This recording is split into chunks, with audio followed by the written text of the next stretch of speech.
Chers élèves, bonjour. Nous voici deux rechefs ensemble pour aborder la dernière séquence de cette deuxième partie sur le deuxième thème d'histoire. Il est temps de finir et nous allons parler, c'est notre grand C, des réformes protestantes et catholiques. Alors, une problématique accompagne cette séquence. On se demande quelle mutation spirituelle connaît l'Europe au XVIe siècle. Alors ce cours, c'est celui qui joint à la fois le jeudi avec le vendredi. Il y a les deux ensemble. Évidemment, la structure du cours, vous la retrouverez dans le cahier de texte électronique à nouveau.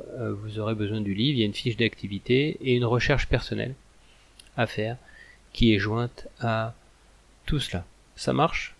Alors, nous attaquons. Petite 1, la crise du catholicisme. C'est la première partie. Alors, il faut se remettre dans le contexte. Et les changements qui s'opèrent pendant la Renaissance, ils génèrent une augmentation des questions religieuses. C'est-à-dire que la question de la spiritualité, elle disparaît pas avec ces remises en question. A contrario même. Elles vont augmenter. Et puis, il faut se remettre dans un contexte encore plus long. C'est-à-dire qu'au XIVe siècle, l'Europe a connu la peste noire en 1347, 1348. Bon, il y a d'autres vagues de peste, mais c'est celle qui marque le plus les esprits. Et dans cette période de doute, les gens se tournent vers la spiritualité. La guerre de 100 ans aussi a marqué le XIVe siècle. Elle dure de 1337 à 1453, imaginez. Alors on se bat pas en totalité pendant l'intégralité des cent années. Il y a des moments de combat, des moments où on arrête de se battre, etc. Mais au total, on se bat pendant plus d'un siècle. Enfin, on est en situation de guerre pendant plus d'un siècle. Et puis, bien sûr, on l'a vu précédemment, il y a la prise de Constantinople en 1453. Donc, il faut essayer de comprendre quelle est la lecture que se font les gens de l'époque, ceux qu'on étudie. Il faut essayer de se placer dans leur posture pour essayer de comprendre comment ils vivent l'histoire. Or, ces événements, ils sont interprétés comme des signes avant-coureurs de l'apocalypse, de la fin du monde. Et ça génère de l'angoisse. Et l'orientation vers les questions spirituelles, c'est une forme de réponse. En fait, quand on essaye de se demander pourquoi est-ce que les gens se tournent à ce moment-là davantage vers des questions religieuses, eh bien c'est sans doute dans la volonté de s'assurer de pouvoir aller au paradis. On est dans une approche qui est très utilitariste pour ses fidèles. Voilà. Donc, crise du catholicisme, d'abord, on a des changements de la Renaissance qui ne vont pas faire diminuer les questions religieuses, mais vont les faire augmenter. Document 4, page 143.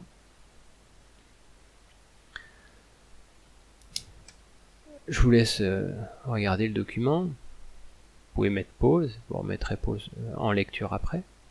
Donc, les humanistes, ils font une relecture de la Bible.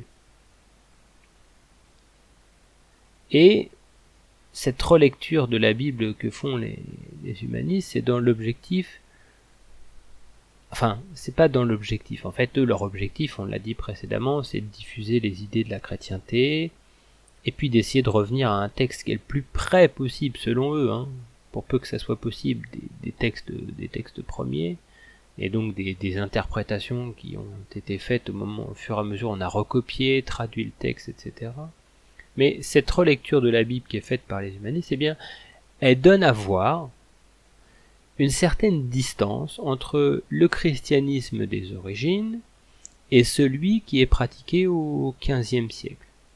Et c'est cela qui, en soi, porte déjà les germes de la crise du catholicisme. Pourquoi ? Parce que entre le Dieu et Jésus qui est narré dans la Bible et entre, par exemple, le train de vie du pape, eh bien, il y a quand même une sacrée différence. C'est-à-dire qu'on a dans le Nouveau Testament une description d'un Jésus qui est pieux, qui vit comme un pauvre, etc. Puis que donne à voir le monde catholique assez fidèle à l'époque? Eh bien, l'opulence, la richesse du pape qui vit dans un palais au Vatican. Et donc là, il y a un écart, et cet écart, il porte en soi les germes d'une crise religieuse qui va s'opérer. Voilà pourquoi nous passons au petit 2, la naissance et l'essor du protestantisme. Voilà, revenons encore à nouveau dans le contexte et l'époque. Le pape, c'est une personne centrale dans la religion chrétienne. Or, on a déjà des princes, comme des évêques aussi, qui contestent l'autorité du pape. C'est pas la première fois qu'on conteste l'autorité du pape, c'est pas la première fois non plus qu'on remet en cause les croyances. On a déjà eu des hérésies précédemment, des gens qui contestent le dogme qui vient de Rome. Ça a été le cas notamment avec les cathares, par exemple, qui remettent en cause le mode de croyance. Bon, la réponse, elle était à l'époque le fruit des armes. L'Inquisition venait et puis mettait fin à cette hérésie. Alors, Inquisition, voilà une définition à connaître, j'y reviens. Donc on a des princes et des évêques qui contestent l'autorité du pape. Or, l'Inquisition, elle est plus faible qu'elle ne l'a été précédemment. Donc Inquisition, c'est une définition à connaître, elle est dans votre livre. Je vous laisse la recopier. Alors, c'est dans ce contexte très particulier qu'en 1517, un moine allemand, Martin Luther, pose les bases d'une réforme religieuse qui a pris. Alors pour mieux connaître Martin Luther qui ouvre d'une certaine façon le temps des réformes, attention, il n'y a pas qu'une seule réforme, c'est ce qu'on va voir par la suite, eh bien, avant d'écouter la suite de ce cours, je vous demande de faire la fiche d'activité avec les recherches qui y sont jointes sur Martin Luther. Voilà, donc, maintenant que vous avez fait la fiche, évidemment, vous en connaissez davantage sur Martin Luther et l'importance qu'il a joué dans la naissance et l'essor du protestantisme. Alors évidemment, les thèses de Martin Luther, cette attaque qu'il conduit notamment contre les lettres d'indulgence, eh bien ça fâche le pape. C'est une façon de présenter les choses, mais le pape, il va contre-attaquer. La réaction du pape, et ça c'est ce qui mérite d'être noté dans vos cahiers, d'être retenu, c'est que le pape, sa réaction, ça va être d'excommunier Luther. Et cette excommunication de Luther, elle a lieu en 1521. Donc tout à l'heure, je vous ai parlé de 1517. Bon, 1517, cette date mérite d'être connue par cœur. 1521, c'est une date à connaître aussi, mais je la placerai pas sur le même plan. Mais il pourrait être très intéressant de réaliser en parallèle de ce cours une frise chronologique qui intégrerait toutes ces dates clés que je vous ai données à partir de 1517. Voilà, donc le pape, sa réaction, c'est qu'il va excommunier Luther, c'est-à-dire qu'il l'exclut de la communion. Ça sous-entend par là qu'il ne le reconnaît plus comme un chrétien. Et l'idée du pape, c'est s'il n'est plus reconnu comme un chrétien, si moi je ne le reconnais pas comme un chrétien, bon déjà, d'un point de vue spirituel, c'est une forme de condamnation, il n'ira pas au paradis, et puis c'est un message qu'il envoie aux autres personnes, sous-entendu, ne suivez pas sa voie. Si vous cherchez vraiment le salut, eh bien si vous suivez quelqu'un qui a perdu le salut, comment pourra-t-il vous montrer la voie? La réaction du pape ici, elle sert aussi à disqualifier le messager aux yeux des autres chrétiens qui pourraient être séduits par le message de Martin Luther.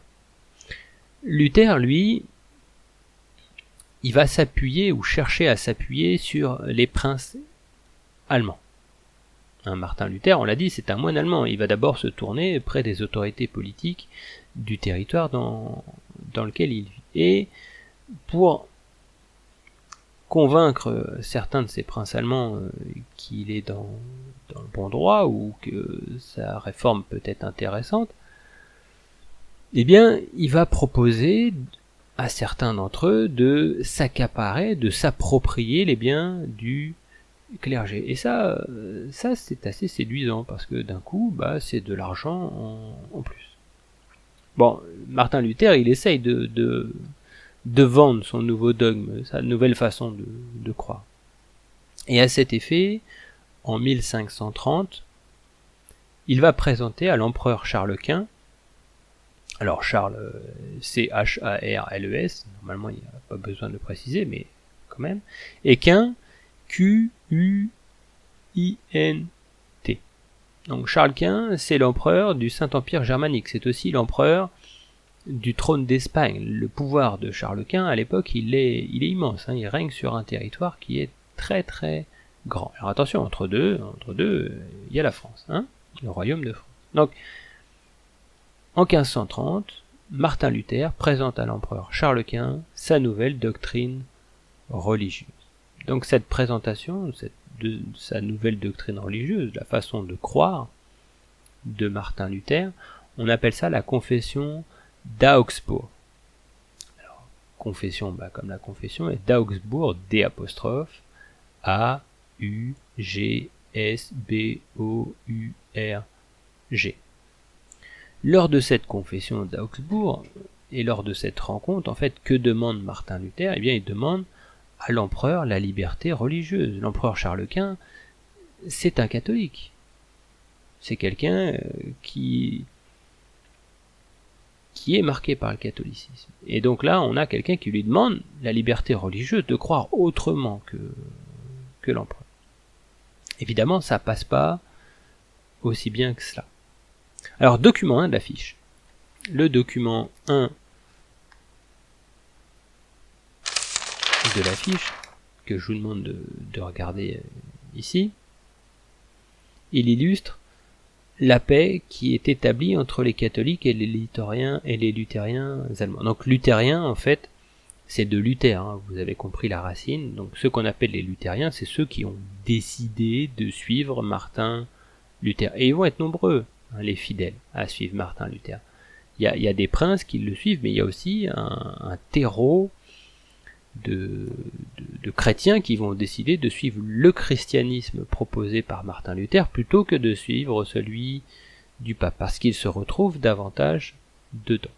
Alors, le simple fait de proposer la liberté et de demander la liberté religieuse à l'empereur Charles Quint, elle suffit pas. En Allemagne, on est dans une situation de guerre civile qui oppose les partisans du pape, entre guillemets, aux partisans de Luther.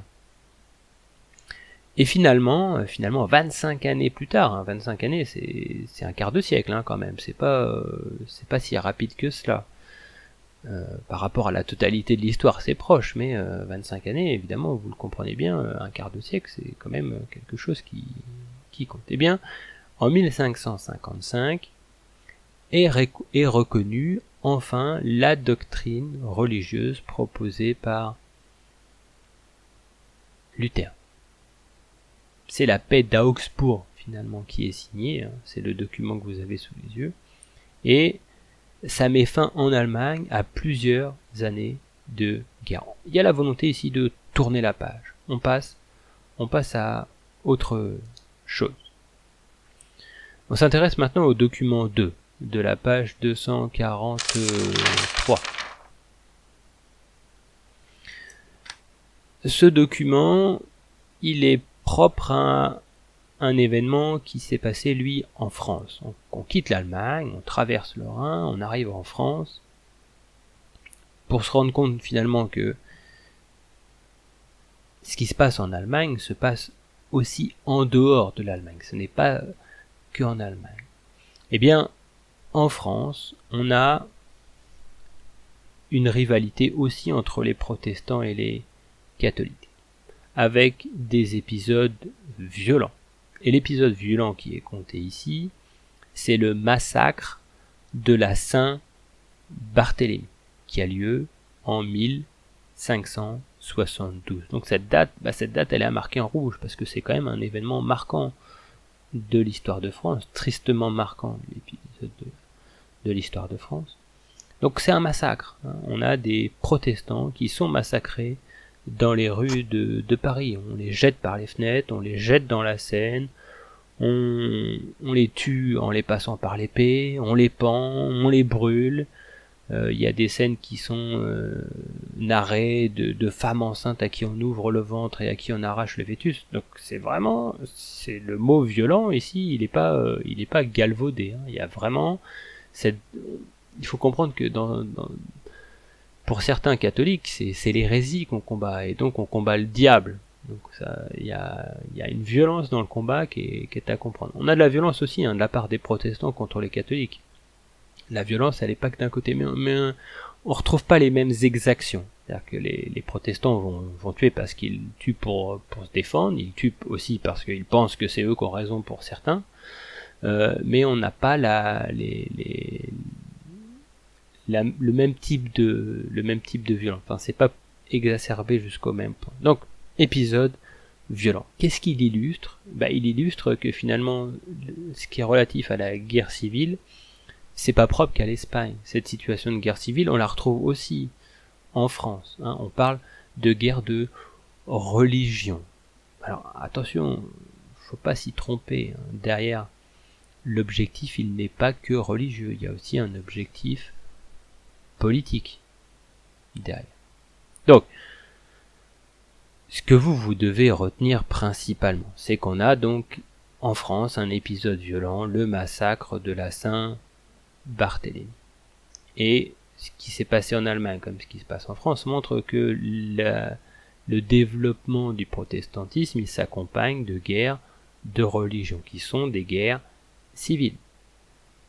Ce sont des sujets français qui se battent contre d'autres sujets français. Ce qui change, c'est leur confession religieuse, qu'ils ont décidé de suivre. On suit le pape ou on suit Martin Luther. Mais attention, on suit Martin Luther qui n'est pas reconnu comme le pape. Le pape, lui, il se présente comme directement tenant son pouvoir de Dieu, ce qui n'est pas le cas de Luther. Luther va dire, mais vous l'avez étudié dans votre texte, finalement tout le monde peut parler au nom de Dieu, et il n'y a pas un homme qui serait plus important qu'un autre. Donc, ce qu'il faut noter dans vos cahiers également, et c'est ce qui illustre le cas allemand comme le cas français, c'est que le pluralisme religieux, il est assez mal accepté. La preuve qu'il est mal accepté, il débouche sur des situations de guerre. Donc ce n'est pas quelque chose d'anodin. Alors, deuxième document qui nous intéresse ici, vous pouvez consulter la diapositive.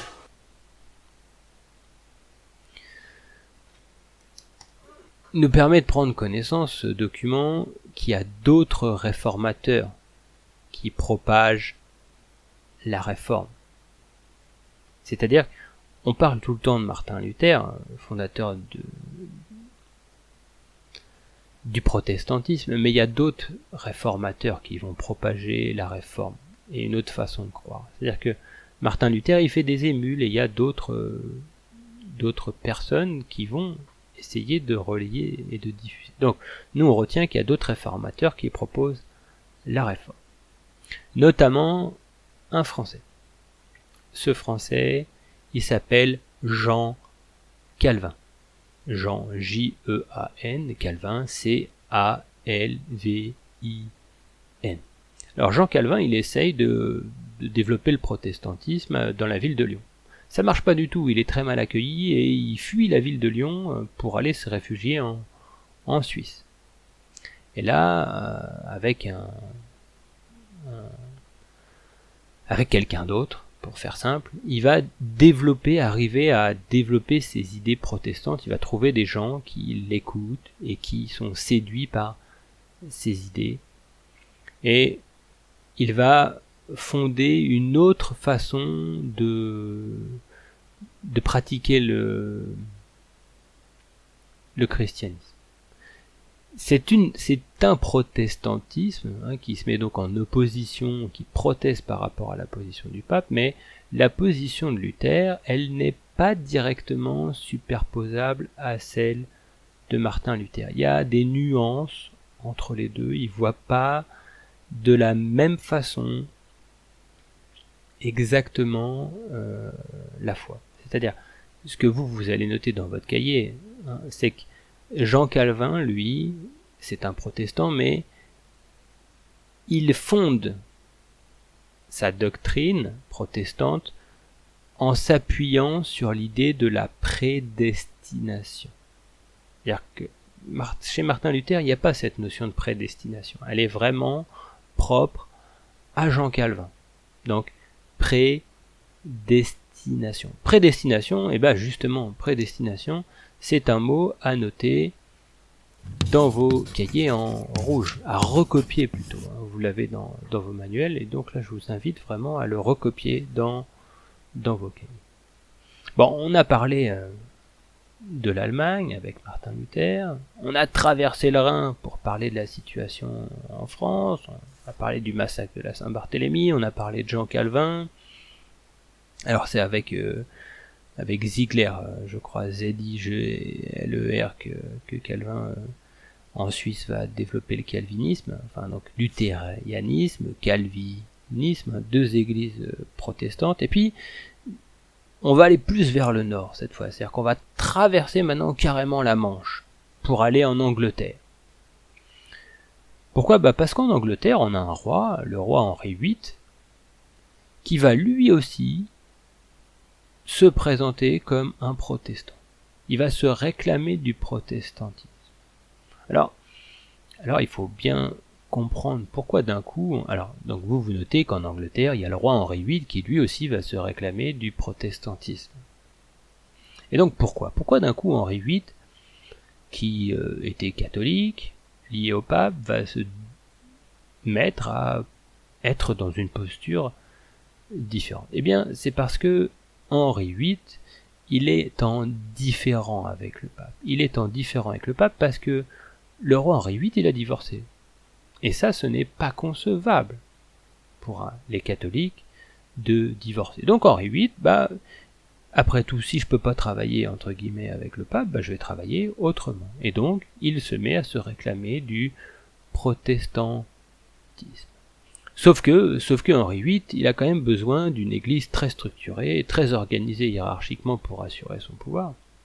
Donc vous avez noté qu'en Angleterre, le roi Henri VIII, il se réclame en tant que protestant, mais on ajoute qu'il conserve la liturgie catholique. C'est-à-dire qu'en fait, on va faire du protestantisme, mais on a un clergé qui va être un clergé lié à la couronne et plus lié au pape, mais qui va fonctionner un petit peu comme si c'était un clergé catholique, et qui va reprendre la façon dont sont faits les cultes par les catholiques. Donc, il donne finalement ici naissance à une autre forme de protestantisme qui est spécifique à l'Angleterre. Voilà pourquoi on parle cette fois de l'église anglicane. On parle de l'anglicanisme, comme l'anglais.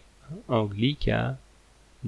Donc on a ici trois types de protestantisme qui coexistent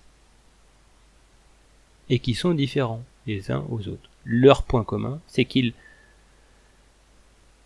ne reconnaissent plus dans le pape l'autorité religieuse. Il n'est pas le seul à pouvoir parler de Dieu.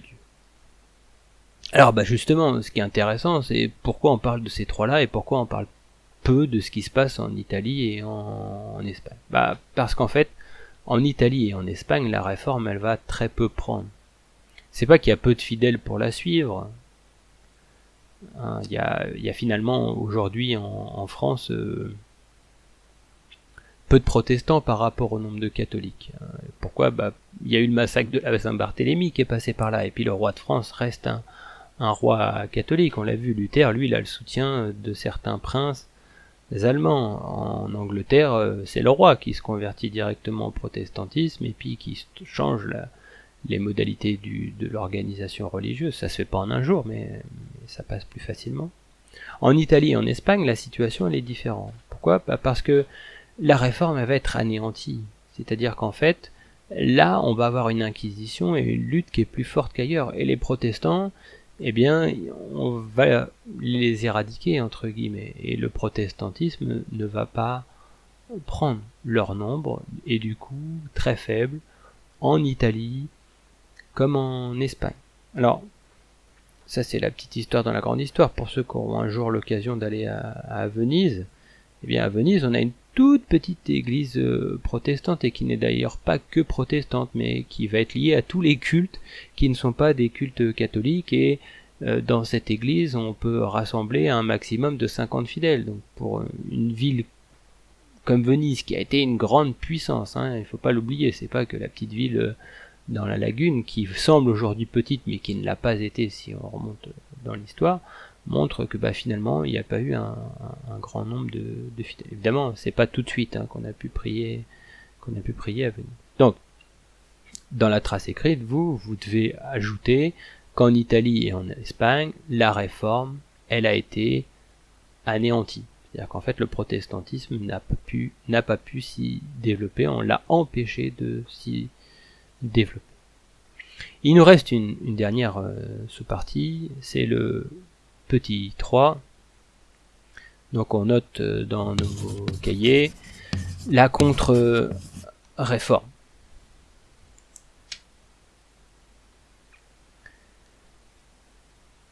Pourquoi contre-réforme ? En fait, le protestantisme est né, ça y est. Il existe, il faut faire avec, c'est plus ou moins bien passé, on l'a vu. Alors, on l'a vu, mais on l'a pas dit, mais les princes, ça les arrange pas, ces situations de guerre civile à l'intérieur des territoires. Voilà pourquoi le roi de France finira par lui-même, par l'édit de Nantes avec le roi Henri, mettre fin à cette situation conflictuelle, en déclarant que on va vivre avec les protestants. On présente souvent l'édit de Nantes comme un édit de tolérance, c'est-à-dire qu'on va laisser le fait que des protestants puissent croire quand même dans leur foi. C'est pas vraiment une liberté religieuse au sens où on le comprendrait aujourd'hui, mais on va accepter de vivre avec. C'est davantage comme ça qu'il faut comprendre ce texte, sur lequel reviendra ensuite Louis XIV. Mais là, je mange sur ce qui suivra dans le futur thème d'histoire. Donc, contre-réforme. Ils vont faire quoi, les catholiques ? Les catholiques, ils vont, eux aussi, s'adapter. C'est ça qui mérite d'être retenu. C'est-à-dire que on a aussi un humanisme chrétien qui s'est développé. Et cet humanisme chrétien, il a lui aussi influencé les catholiques. Il n'a pas été uniquement à la base du développement du protestantisme. Donc vous retenez et vous notez dans votre cahier que l'humanisme chrétien, il a influencé également les catholiques. Et pour illustrer cela, on va s'intéresser au document 2 de votre fiche. Sur le document 2 de votre fiche, vous avez ici la position des jésuites. Dans votre livre, c'est à compléter avec le livre. C'est le document 1 de la page 146. Eh bien, vous avez ici des informations sur les jésuites que vous avez pu consulter. Eh bien, les jésuites, vous pouvez constater qu'ils se mobilisent pour la défense du catholicisme. C'est-à-dire que les jésuites, c'est un ordre nouveau, mais qui est pour la défense du catholicisme. En 1534, est ainsi créée la compagnie de Jésus. 1534, cette date, elle mérite d'être marquée en rouge, comme le méritait le massacre de la Saint-Barthélemy en 1572 et la reconnaissance de la confession d'Augsbourg par la paix d'Augsbourg en 1555. Donc, les jésuites, qui croient pas exactement en Dieu comme les autres, mais reconnaissent l'autorité du pape, eh bien, ils se mobilisent pour défendre le catholicisme. On finit avec un dernier document, le document 3 de la page 147. Ce document, il revient sur le concile de Trente. Alors, concile, C-O-N-C-I-L-E. Et 2,30, 2-DE, comme le déterminant, et 30, T-R-E-N-T-E. Alors, 30 c'est pas parce qu'ils étaient 30. Hein. En fait, c'est Trent, c'est une ville italienne. Donc, c'est le concile de Trente. Le concile de Trente, il a duré plusieurs années. En fait, il commence en 1545 et il se termine en 1563. Donc, c'est un concile qui est long. Hein, on est sur près de 20 ans de réunion des autorités catholiques entre elles. Alors attention, c'est pareil. Ils sont pas réunis tous les jours pour faire des réunions. C'est-à-dire qu'il y a des sessions. Hein. Ça fonctionne par session. Donc vous avez noté là normalement dans votre cahier, d'après tout ce que je viens de dire, que de 1545 à 1563 a lieu le concile de Trente. Ce qui est intéressant pour nous, c'est qu'est-ce qui sort du chapeau, qu'est-ce qui reste. Eh bien, du concile de Trente ressort la réaffirmation du clergé et de sa hiérarchie. C'est-à-dire que, donc ça, il faut le noter, hein, réaffirmation du clergé et de sa hiérarchie. Le clergé, les membres du clergé catholique se réunissent et il n'y a pas débat. Le clergé doit être hiérarchisé. On a des moines, donc on a un clergé régulier, un clergé séculier. Et puis dans le clergé régulier, eh bien on a des prêtres, et puis on a des évêques, et puis on a au-dessus des cardinaux, et puis à la tête de cette pyramide, nous avons le pape. Donc il y a une réaffirmation ici du clergé et de sa hiérarchie. Ça, on n'en démord pas. Le chef de l'Église catholique, c'est le pape, et c'est comme ça. Mais, il y a un petit mais, c'est que le concile de Trente, il va quand même prononcer la rénovation de la formation des prêtres. Donc il y a cette volonté ici de former davantage les prêtres pour qu'ils soient plus à même peut-être de répondre aux questions et aux angoisses que se posent les contemporains.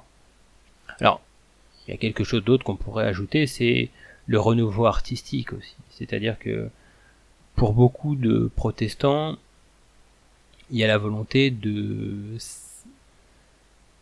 s'abstenir de toute représentation de Dieu. C'est-à-dire qu'en fait, on vient au temple non pour regarder des sculptures, des œuvres d'art, etc. Le héros, c'est Dieu, et Dieu est présent par la Bible au travers de la parole du pasteur. Un pasteur qui doit être considéré comme un être humain comme les autres, et donc a le droit de se marier et d'avoir des enfants, à contrario de l'Église catholique qui ne démord pas sur ses principes.